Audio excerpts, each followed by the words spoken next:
What's up everybody, and welcome back to another awesome video. Today I'm going to give you 5 tips on how to edit faster in Final Cut Pro. I do a lot of editing, so for me it's very important to be efficient.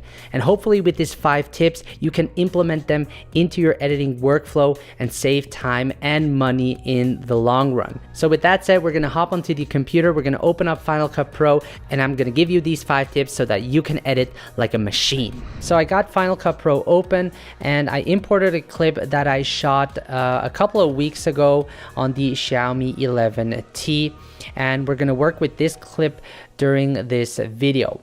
And the first tip I have for you guys is to have different workspace presets. So when you head over to Window and go to Workspace, you got different workspace presets that you can save. So you can either have it on default, organized, or color and effects, but I actually created my own, which the first one is the basic one, which you see right now. And I usually use this workspace when I start editing my videos. And once I did the basic edit, I changed to my color workspace, where I start color grading or color correcting my shots. And this is really useful because I can save time by not having to open different layouts and adjusting each window. And if you don't have a workspace preset, you can easily create one for your own. And once you have it, you can easily save it by selecting Save Workspace As,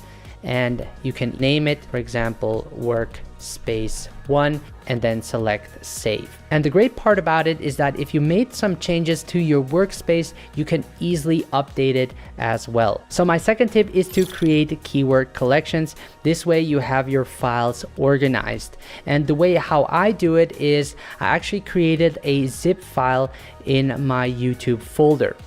So over here, I have the zip file called project name. When I double click on it, it creates a folder, which I can name tutorial. And when I open that folder, you can see that my folders are structured. I have the A-roll, B-roll, audio, music, screen recording, sound effects, and all of that. And usually I put my SD card in and I drag the clips into my A-roll or B-roll. The audio that I downloaded from Artlist, I save into my musics folder. Maybe I did some screen recording, I added in here. And once I did all of that, I can head back to Final Cut Pro and I can click on my event and select Command I and go to my folder and actually import all of these folders into Final Cut Pro, and make sure in the keywords section from folders is selected. This way it will create these keyword collections for you. Now if I select import, I don't have any files in it, but to give you an example of how it would look like if I open a different library, if I open up how to shoot cinematic video with the Xiaomi 11T, I got different keyword collections in it, and this is super helpful to find certain files. So tip number 3 is to use keyboard shortcuts, and this will massively improve your editing workflow. I use them all the time, and it's also important to know the other shortcuts, not the customized one, but the ones that are already created, so that you don't always have to use your mouse. Now in order to customize your keyboard shortcuts, you can head over to Final Cut Pro, select Commands, and Customize. And here are some of the keyboard shortcuts I use very often. So the first one would be Audio Fade, which applies fades to the audio by selecting Control Option X. So for example, when I head over to my clip, I can select Control Option X. And when I zoom in, you can see that it will create these fade handles on each side, also at the end of the clip. And this is quite useful if you have, lots of cuts in your video, especially in your A-roll, where you can easily fade out and fade in to have a smoother audio transition between two clips. So another one I find useful is trimming the start or end of a clip. So when I type in trim, I have, for example, trim start, which is option left bracket or option right bracket. So let me show you how I use the trim tool when editing my A-roll clip. So let's play back the first clip. What's up, mobile shooter, and welcome back to another awesome video. The video you just saw was shot on the Xiaomi 11T. Xiaomi has reached out to me to test out. All right, so I made a mistake over there. So I can actually select B for blade, and then I can scroll all the way to the end of this clip. Instead of selecting the blade tool, I can just easily select option left bracket to delete the left side of the clip. And now I can continue editing the clip. 11T. Xiaomi has reached out to me to test out their new phone. So again, I did a mistake. I'm going to place the cursor over here and then select the clip and select option left bracket, and it will cut out the left part of the clip. So when I play it back, the video you just saw was shot on the Xiaomi 11T. Xiaomi has reached out to me to test out their new phone. Much better. So now I can also apply those audio fades that I mentioned before. So when selecting both clips, I can actually select Control Option X, and it will create a fade between those two clips, making it sound smoother. So the fourth tip I have for you guys is to play back the clip faster. So by selecting L, I can increase the speed of the playback. So when I play it back, What's up, mobile shooter, and select welcome L. back to another awesome video. The video just saw was shot on the Xiaomi 11T. Xiaomi has reached out to me to test out their new phone.